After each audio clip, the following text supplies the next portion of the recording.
আমরা ছোট থেকেই শুনে এসেছি ভালো করে পড়াশোনা করো, একটা ভালো চাকরি পাবে। কিন্তু সত্যিই কি সেই স্বপ্ন বাস্তবে পরিণত হয়? बच्चे फ्रस्ट्रेट हो गए सर, कई और आत्महत्या करते हैं। There are just a handful of seats and so many young Indians vying for them.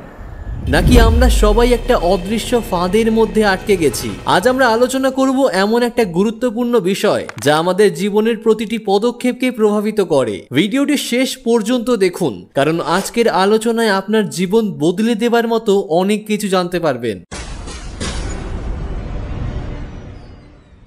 हकीकत ये हो गई कि उत्तर प्रदेश भारत का सबसे बड़ा बेरोजगार युवाओं का राज्य बन चुका है। বর্তমান সময়ে স্কুল কলেজের পড়ুয়ারা 90% অ্যাটেন্ডেন্স নিয়ে নিয়মিত ক্লাস করছে। সবার লক্ষ্য একটাই, গ্র্যাজুয়েশন ডিগ্রি নিয়ে একটা ভালো চাকরি পাওয়া। কিন্তু বাস্তবতা কি বলছে?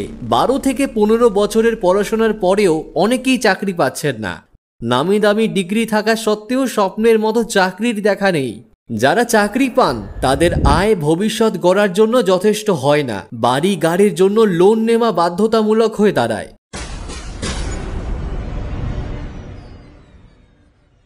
একঘেয়ে জীবন, চাকরি হারানোর ভয় এবং একটা সময়ের পর এসে উপলব্ধি করা আমি জীবনে কিছুই উপভোগ করতে পারিনি। সবচেয়ে উল্লেখযোগ্য বিষয় হলো কম মাইনে হলেও সেই চাকরিতে যোগদান করতে হয় আমাদের।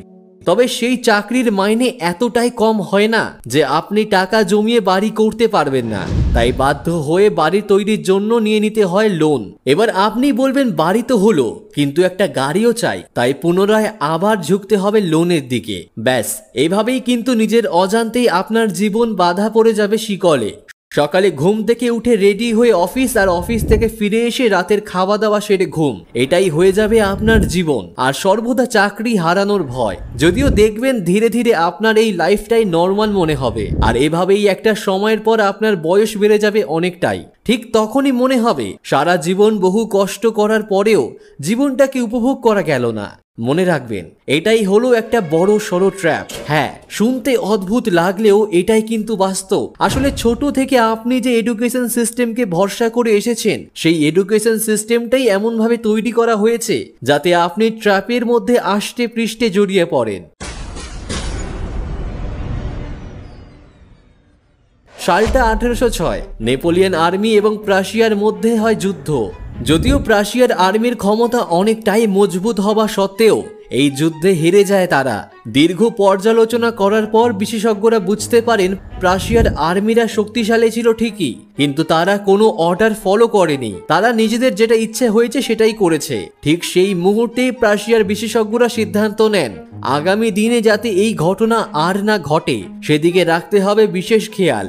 তারপরেই একটি পদ্ধতি তৈরি করেন তারা, আর সেই পদ্ধতি হলো এমনভাবে মানুষের ব্রেনকে তৈরি করা যাতে তারা নিজেরা কোনো রকমের সিদ্ধান্ত নিতেই না পারে। ঠিক তখনই তৈরি করা হয় প্রাশিয়া এডুকেশন সিস্টেম।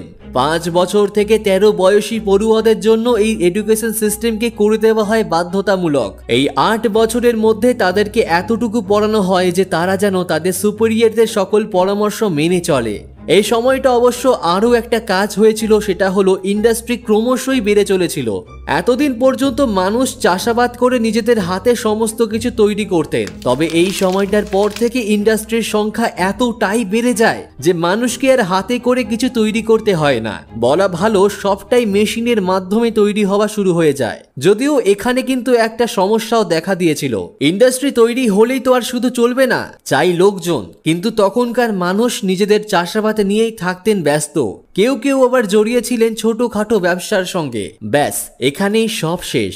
রাশিয়ার এডুকেশন সিস্টেমের উপর নজর রেখে অন্যান্য সমস্ত দেশ এমন এডুকেশন সিস্টেম তৈরি করে যাতে তরুণ তরুণীদের মাথায় এটা ভালোভাবে প্রবেশ করে যায় যে তারা কোনো রকমের নিজস্ব কাজ করবে না।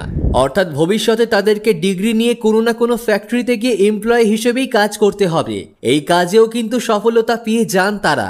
যে সকল মানুষ নিজেদের জমিতে চাষাবাদ করে এত বছর দিন গুজরান করতেন, তারাই এবার তাদের সন্তানদের ভালো ভালো স্কুলে পড়াশোনা করিয়ে গ্র্যাজুয়েশন ডিগ্রি অর্জন করিয়ে তাদের বিভিন্ন ফ্যাক্টরিতে কাজে নিয়োগ করার জন্য চেষ্টা করতে থাকেন, আর এতেই ফ্যাক্টরিতে বাড়তে থাকে এমপ্লয় সংখ্যা। শুনলে অবাক হবেন, একটা সময় ব্রিটিশরা ভারতীয়দেরকে ব্যবহার করে তাদেরকে নিজেদের চাকর বানিয়ে ফেলেছিল। এমনকি ব্রিটিশদের প্রত্যেকটি নির্দেশকে অক্ষরে অক্ষরে পালন করাটাই জীবনের সব থেকে বড় কাজ বলে মনে করে নিয়েছিলেন ভারতীয়রা। এখন আপনার মনে প্রশ্ন জাগতেই পারে, দেশ তো অনেক আগেই স্বাধীন হয়ে গেছে, তাহলে নিশ্চয়ই এখন এই সকল সমস্যা চিরতরে মিটে গেছে। না, একেবারেই ঠিক নয় আপনার এই চিন্তাধারা। আজও কিন্তু আমরা এই এডুকেশন সিস্টেমের মধ্যেই আবদ্ধ রয়েছি। বলা ভালো, এই এডুকেশন সিস্টেম ট্র্যাপের মধ্যে আমরা আটকে গেছি। প্রতিটি অভিভাবক তার সন্তান জন্ম দেবার পরেই চিন্তা করেন তাকে একটা বড় স্কুলে পড়াশোনা করাতে হবে। বর্তমান সময়ে দাঁড়িয়ে স্কুল কলেজগুলি পড়াশোনার থেকে বেশি স্ট্যাটাস মেনটেন করতে ব্যস্ত। এমনকি সাধারণ মানুষেরাও সেটাই শুরু করে দিয়েছে। নিজের সন্তান কোন স্কুলে পড়ছে তা নিয়ে বাবা মার মধ্যে থাকে এক আলাদাই অহংকার। সন্তানকে ভালো স্কুলে ভর্তি করানোর পরেই রিল্যাক্স হয়ে যান অভিভাবকরা। কিন্তু কখনো কি তারা ভেবে দেখেছেন সত্যি যে স্কুল বা কলেজে আমাদের সন্তানেরা যাচ্ছেন তাতে কি আদেও তাদের ভবিষ্যতে কোনো রকমের এফেক্ট পড়ছে? সত্যি কি তারা জীবনের সঠিক দিকে এগিয়ে যাচ্ছে? না, এটা কখনোই ভেবে দেখেন না কেউই। বরং সকল অভিভাবকই মনে করেন আমি আমার সন্তানকে ভালো স্কুল বা কলেজে ভর্তি করেছি মানেই তার ভবিষ্যৎ এমনি ভালো হয়ে যাবে। অন্যদিকে কলেজের ডিগ্রি হাতে পেয়ে সরকারি চাকরির পেছনে ছুটতে থাকেন তরুণ তরুণীরা। একটার পর একটা চাকরির পরীক্ষা আর একটার পর একটা বছর নষ্ট। আসলে বর্তমানের এডুকেশন সিস্টেম আমাদেরকে স্বাধীনভাবে জীবনযাপন করতেই শেখায় না। বলা ভালো, সেলফ ডিপেন্ডেন্ট হওয়া শেখানোই হয় না। আসলে সেলফ ডিপেন্ডেন্ট হয়ে গেলে আপনি আর কারোর অর্ডার ফলো করবেন না, প্রত্যেকটা মুহূর্তে অন্যকে করবেন প্রশ্ন। আর এটাই পছন্দ নয় তাদের, যারা এই এডুকেশন সিস্টেমকে তৈরি করেছিল। আর সেই কারণেই এই ট্র্যাপ বুঝতে পারি না আমরা। আবার অনেক সময় এই এডুকেশন সিস্টেম বুঝতে বুঝতে অনেকটা বয়স পেরিয়ে যায়, তখন কিন্তু আর করার মতো থাকে না কিছুই।